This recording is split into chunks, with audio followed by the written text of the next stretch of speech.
8 बजे के बुलेटिन की शुरुआत 18 ब्रेकिंग के साथ। पहली ब्रेकिंग, दिल्ली के पालम इलाके में हत्या की सनसनीखेज वारदात सामने आई है, जिसमें एक नाबालिग लड़के ने अपने ही परिवार के 4 लोगों को मौत के घाट उतार दिया। घर के लड़के ने चाकू से 2 बहनों, पिता और दादी को काटकर मौत की नींद सुला दिया। पुलिस ने आरोपी लड़के को गिरफ्तार कर लिया है। बताया जा रहा है कि नशे की लत के चलते आरोपी ने इस वारदात को अंजाम दिया। दूसरी ब्रेकिंग, तुर्की में आज तड़के भूकंप के तेज झटके महसूस किए गए। रिक्टर स्केल पर भूकंप की तीव्रता 6 मापी गई है। राजधानी इस्तांबुल से 13 किलोमीटर दूर भूकंप का केंद्र रहा। भूकंप से दहशत में आए लोग, फिलहाल जानमाल के नुकसान की खबर नहीं लग पाई है।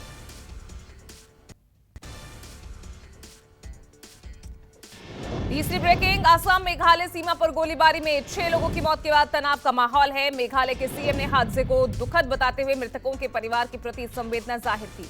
तो दूसरी ओर असम सरकार ने मारे गए लोगों के परिजन को 5-5 लाख रुपए की मदद देने का ऐलान किया है। कार्रवाई में एसपी का तबादला हुआ है। 7 पुलिसकर्मी सस्पेंड कर दिए गए हैं। सीबीआई को सौंप दी गई है घटना की जांच।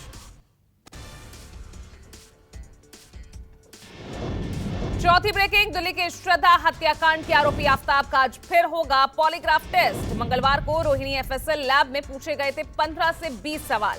आज फिर जारी रहेगी प्री पॉलीग्राफी टेस्ट की प्रक्रिया। एफएसएल लैब से निकलते वक्त पहली बार कैमरे में कैद हुआ आफ्ताब का चेहरा।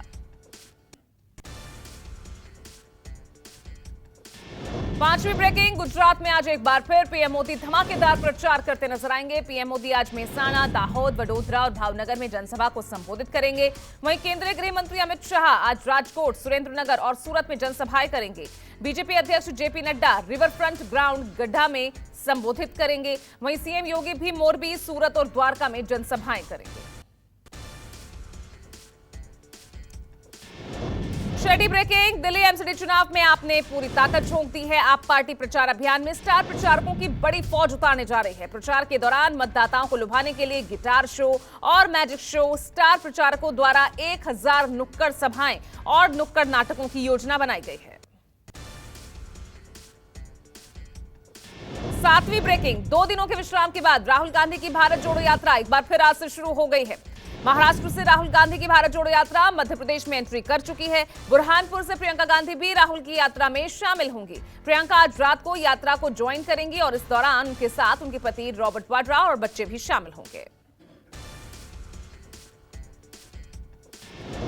8वीं ब्रेकिंग, मैनपुरी में समाजवादी पार्टी का भेद्य दुर्ग भेदने के लिए खास रणनीति के तहत बीजेपी अध्यक्ष भूपेंद्र सिंह चौधरी आज से बूथ अध्यक्षों के सम्मेलन की शुरुआत करेंगे। यहां जल्द ही सीएम योगी, डिप्टी सीएम केशव प्रसाद मौर्य और ब्रजेश पाठक के साथ साथ केंद्र और राज्य सरकार के मंत्रियों की जनसभाएं होंगी।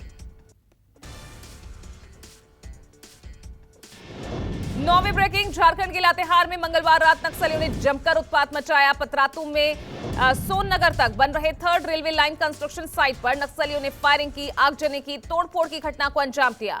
नक्सलियों ने दर्जनों वाहन और उपकरणों को आग के हवाले कर दिया। घटना चंदवा थाना क्षेत्र में 188 नंबर ब्रिज पर अंजाम दी गई। 10वीं ब्रेकिंग, गुजरात विधानसभा चुनाव में टिकट न मिलने पर बगावत करने वाले नेताओं पर बीजेपी ने कड़ा एक्शन लिया है। बीजेपी ने घोषित उम्मीदवार के खिलाफ निर्दलीय चुनाव लड़ने वाले 12 नेताओं को मंगलवार को निलंबित कर दिया। बीजेपी प्रदेश अध्यक्ष सीआर पाटिल की ओर से जारी पत्र में नेताओं पर पार्टी विरोधी गतिविधियों में शामिल होने का आरोप है।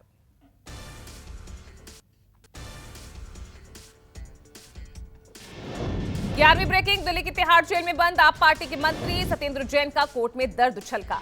अवमानना याचिका की सुनवाई के दौरान सत्येंद्र जैन ने 26/11 मुंबई हमले के पाकिस्तानी आतंकी अजमल कसाब का जिक्र करते हुए कहा कि अजमल कसाब को भी स्वतंत्र और निष्पक्ष सुनवाई मिली। मैं निश्चित रूप से उससे बुरा नहीं हूं, मैं केवल एक निष्पक्ष और फेयर ट्रायल चाहता हूं। 12वीं ब्रेकिंग, पाक अधिकृत कश्मीर यानी पीओके पर लेफ्टिनेंट जनरल उपेंद्र द्विवेदी ने अपनी प्रतिक्रिया दी है। उनकी तरफ से साफ कहा गया कि सेना पीओके लेने को तैयार है, बस सरकार के आदेश का इंतजार है। उपेंद्र द्विवेदी ने पाकिस्तान को भी चेतावनी जारी करते हुए कहा कि सीज फायर का अगर उल्लंघन किया जाएगा तो उसे मुंहतोड़ जवाब मिलेगा।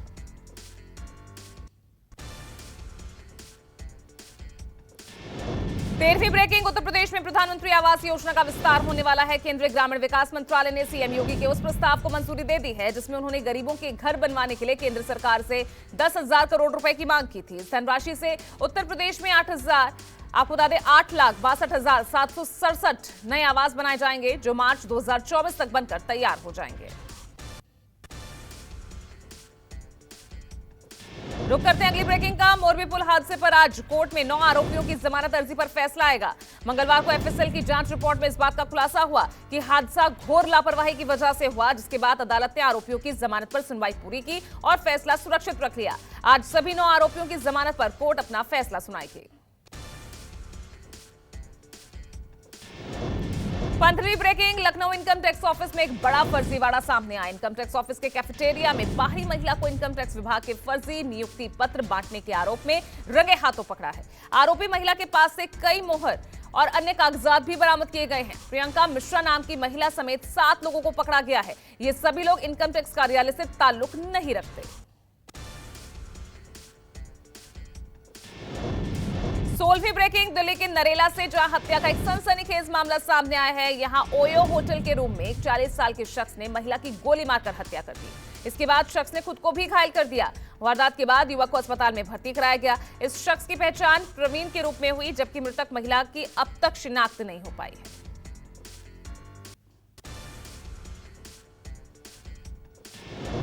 17वीं ब्रेकिंग। पाकिस्तान में नए सेना प्रमुख के चयन को लेकर आज पाकिस्तान के पीएम शहबाज शरीफ कैबिनेट की मीटिंग करेंगे। इस बैठक में पाकिस्तान के नए आर्मी चीफ का ऐलान हो सकता है। ये बैठक सुबह 9:30 बजे होगी। मौजूदा सेना प्रमुख जनरल कमर जावेद बाजवा की जगह लेने की दौड़ में 5 से 6 शीर्ष जनरल शामिल हैं। बाजवा 29 नवंबर को रिटायर हो रहे हैं। उनसे पहले पाकिस्तान नए सेना प्रमुख का नाम तय करेगा। और 18वीं ब्रेकिंग। मेटा, अमेजॉन और ट्विटर के बाद अब गूगल की पेरेंट कंपनी अल्फाबेट अपने 10,000 कर्मचारियों की छंटनी करने जा रही है।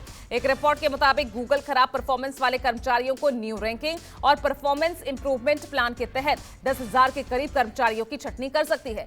फिलहाल अल्फाबेट में करीब 1,87,000 कर्मचारी काम करते हैं।